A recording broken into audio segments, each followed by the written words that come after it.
जो education system था ये पहले 300-400 साल पहले जब भारतवर्ष की परंपरा हम सीखे तो गुरु शिष्य परंपरा थी। एक गुरु के साथ बच्चे रहते थे, शिष्य रहते थे, वो 24 आवर्स रहते थे और उसमें सीखते थे। कोई बच्चा 6 महीने में सब कुछ सीख लेगा, किसी को 5 साल लग सकता था। तो ये कस्टमाइज और पर्सनलाइज्ड एजुकेशन सिस्टम था।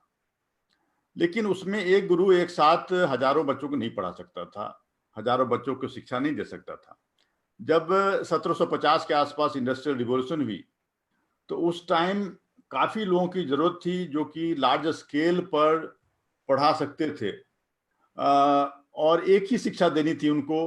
कोई कस्टमाइज और पर्सनलाइज एजुकेशन की सिस्टम खत्म हो गई और उसमें जो करंट सिस्टम वही चला रहा है 250 साल से कि एक चीज सबको पढ़ाओ, किसी को ए ग्रेड मिलेगा, किसी को डी ग्रेड मिलेगा, कोई बात नहीं, सब पास करेंगे जब तक एक मिनिमम मार्क्स मिलेगा।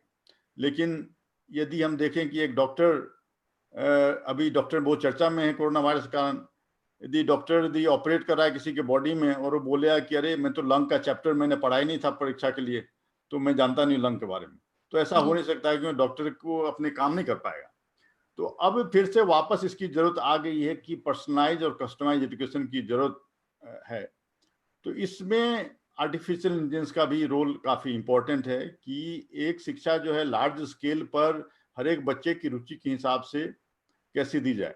तो हम लोगों ने यूनिवर्सिटी में इस पर प्रिपरेशन पहले से ही हम लोग कर रहे थे और हमारा फोकस यूनिवर्सिटी में ये रहा है कि डिजिटल इंफ्रास्ट्रक्चर पर फोकस करें, फिजिकल और ह्यूमन इंफ्रास्ट्रक्चर पर काम करें, जिससे कि जो एक्चुअल बच्चों की पढ़ाई है वो आजकल एक सोर्स से नहीं होती है। टीचर जो क्लास में पढ़ाते हैं उसके अलावा उनके पास बहुत सारे नॉलेज के सोर्स हैं जिससे वो पढ़ते हैं।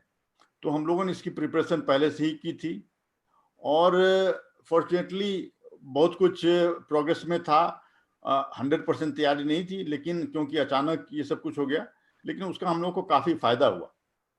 तो अब ये जो कोरोना वायरस है ये अचानक देश में एक बहुत बड़ा बदलाव देश में और पूरे विश्व में, कि जो एक क्लासरूम टीचिंग थी उससे लोग हटकर ऑनलाइन एजुकेशन में अचानक से जंप हम लोग का हो रहा है। और इसका ये इम्पैक्ट होगा कि शायद टीचर्स भी, बच्चे भी अप्रिशिएट कर पाए कि सेल्फ लर्निंग बहुत इंपॉर्टेंट हो जा रहा है। तो जो मैंने पहले बात की थी कि learning to learn is most important learning, उस पर फोकस आ रहा है। तो तुम इसमें कुछ बोलना चाहोगी? तो सेल्फ लर्निंग मेरे हिसाब से तो हमेशा से ही बहुत इंपॉर्टेंट रहा है। मेरे हिसाब से जब तक आप जीवित हैं तब तक आपको सीखते रहना चाहिए। तो और मतलब इंसान का सीखना कभी बंद नहीं होता है, चाहे वो अब उसकी रुचि पे डिपेंड करता है कि वो किधर सीख रहा है, क्या सीख रहा है इंसान, पर उसको हमेशा कुछ ना कुछ तो सीखते रहना होता ही है। और ऐसे में बहुत ज़रूरी भी है, ये भी ज़रूरी है कि इंसान अपने लिए थोड़ी-सी सही दिशा ढूँढ सके कि वो क्या सीख रहा है, वो उसको आगे की ओर लेके जाए, ना कि पीछे की ओर। सही बात इसलिए है। हाँ, इसलिए मेरे हिसाब से बहुत ज़रूरी है कि हम लोग ये कहीं न कहीं डिफाइन कर सकें कि हाँ, ये चीज़ें जो हैं ये आगे ले जाती हैं और ऐसी चीज़ें सीखने से किसी को फ़ायदा होगा। जैसे जैसे अ, आप आर्टिफ़िशियल इंटेलिजेंस की बात करते हैं, हम लोग ये आइडेंटिफ़ाई कर पा रहे हैं अब कि बहुत सारा सिस्टम आर्टिफ़िशियल इंटेलिजेंस पे बेस्ड होगा अब।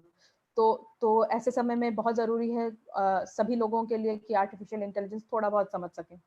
फिर जैसे बहुत ज़रूरी है मेरे हिसाब से हर इंसान के लिए कि अगर वो 4 भाषाएँ जानता है तो उसमें से एक भाषा जो हो वो कोई कंप्यूटिंग का लैंग्वेज हो। तो अगर आप थोड़ा बहुत कंप्यूटिंग नहीं जानते हैं तो आपको तकलीफ हो सकती है आगे जाके। तो ऐसे में बहुत ज़रूरी है कि आप थोड़ा-सा टेक्निकल बैकग्राउंड रखिए हर समय में।